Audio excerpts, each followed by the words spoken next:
If you're in the market for a budget-friendly SUV, and I mean a proper SUV with dual-range four-wheel drive, the SsangYong Rexton might be worth checking out. It's not much of a looker, it's not very powerful, and some elements are pretty basic, but it isn't very expensive compared with similar spec rivals. Here we're testing the second from the top Ultimate variant, which, at the time of upload, is priced from $58,000 drive away.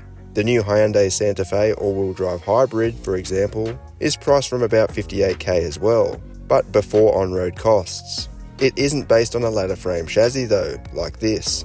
You can, however, get an Isuzu MU-X 4x4 for around $53,000 for the 1.9 engine, or about $55,000 for the 3-litre diesel. That's before on-road costs. And against that, the Rexton isn't as well prepared for off-road stuff. The approach and departure angles are just 20.5 degrees, with only 203mm of ground clearance.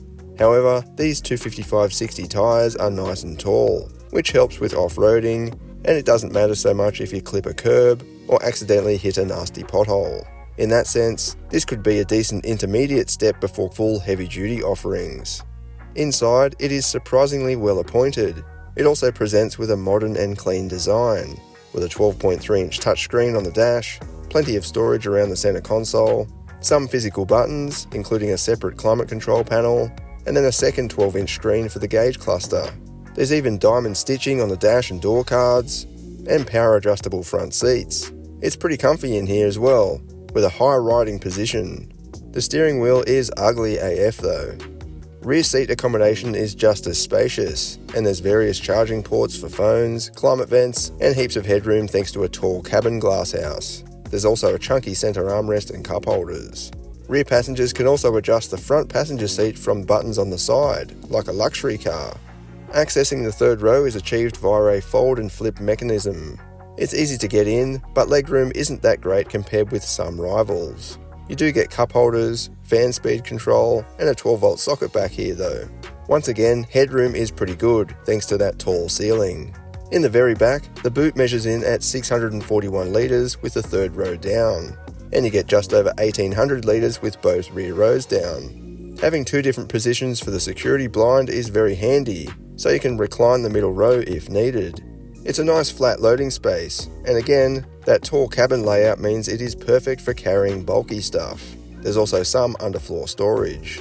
Compared with its key rivals, these measurements are about average, and I don't mean that in a bad way, it just falls right at the standards. Under the fully sealed bonnet, you'll find a 2.2-litre turbo diesel 4-cylinder. Although the capacity and outputs are extremely close to Hyundai's old 2.2 diesel, this is a complete SsangYong unit. Gotta love that high mount turbo too. It makes it easy to swap for a bigger one.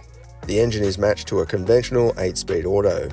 Out on the road it does feel a bit truck-like. Not too bad though. You're just very aware that it does feature a ladder frame chassis.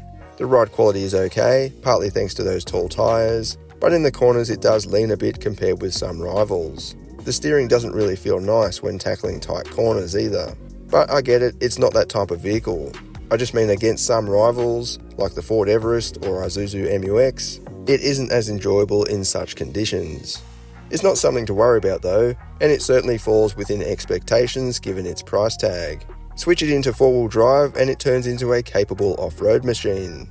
It's easy to change between 2-wheel drive and 4-wheel drive via a simple rotary controller on the console, and you have low range and a diff lock for really tricky conditions. On rough dirt roads with potholes and ruts, the suspension provides a decent stroke range, resulting in reasonable comfort in the cabin, and the conventional upright wagon proportions make it easy to judge in tight tracks. Again, the tall seating position also helps here as you can easily see out and over obstacles. Overall, it's a decent machine. I think the packaging is good, and the price is very reasonable for the amount of kit you're getting. Keeping in mind this is near the top of the range too. This is what it goes like.